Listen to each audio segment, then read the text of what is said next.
Hi, my name is José from EkhartYoga.com, and this video will be about strengthening the knee.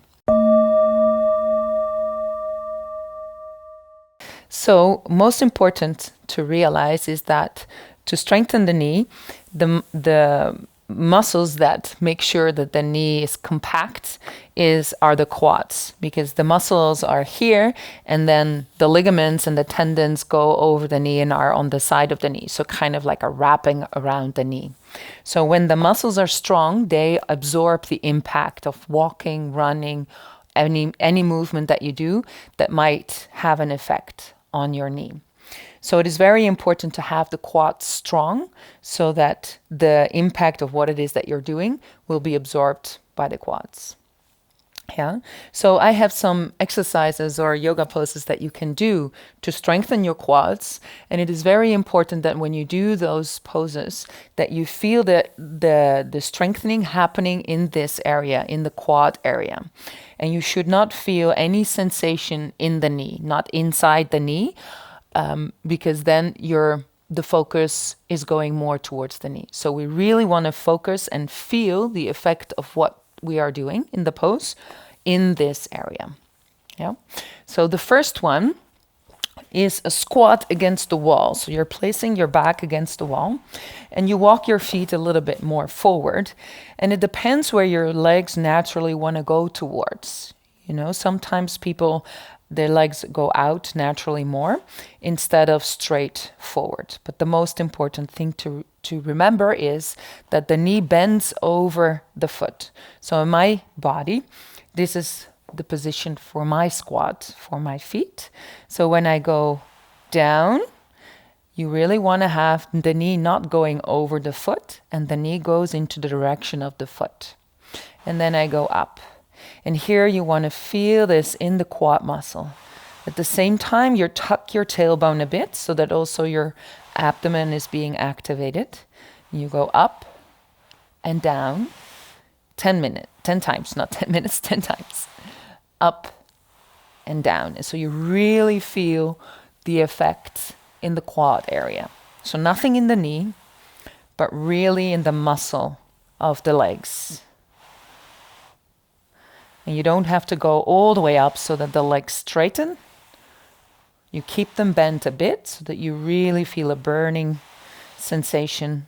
You can do it also more than 10 times, but for now we stay to 10.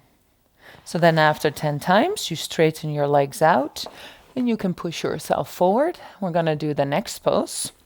So that is either the horse pose. So again, that depends on actually your hip, where the femur naturally points towards.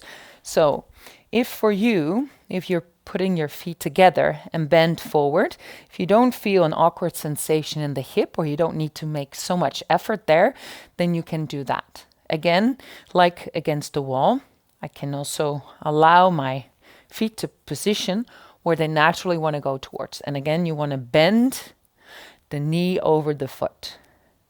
But if you're more predispositioned with the femurs outwards, you can also choose to do horse pose and then bounce up and down. And again, you don't want to straighten the knee completely because that keeps your quads activated. So whether you're doing horse pose or you're doing Utkatasana, you can choose to bring the arms up, tuck the tailbone in, and then move up and down.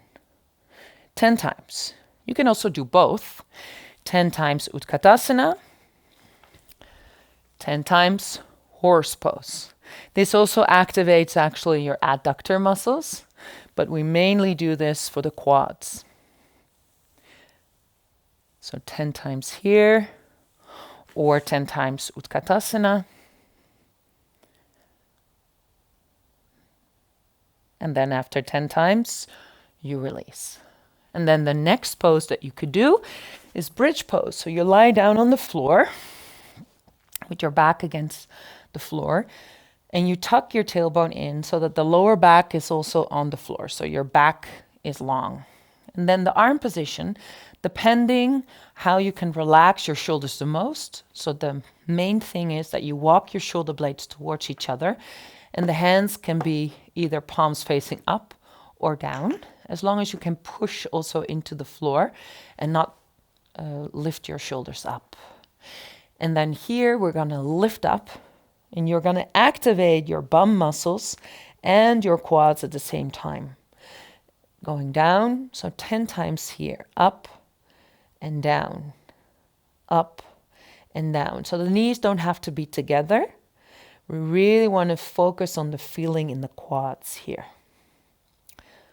Up and down, so you can do that 10 times, really feeling your bum, but also your quads working here.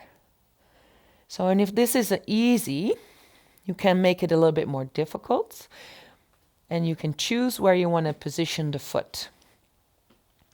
And then you straighten one leg out, and then you come up. So you really want to extend the straight leg out a lot.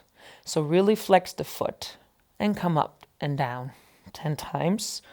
One side, try not to wiggle with your hips, really tuck the tailbone, going up and down. So you can do that 5 times or 10 times, depending on what you can do and what you need. So here, up and down, really keeping that straight leg straight, pressing the shoulders into the floor.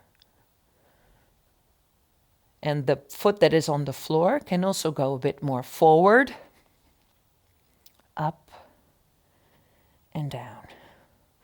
So it's not so much your leg going up and down, but it's more like your hip going up and down. And you feel that working a lot on the bent leg.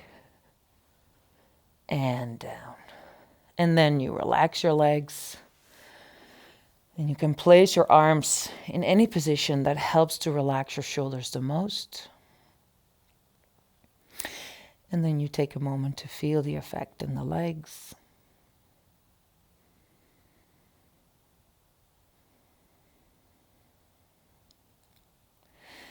So you can repeat this as many times as if you like. If you want a more extensive practice about this, you can click on the link that you see in this video. I hope this was very helpful. If not, leave a comment.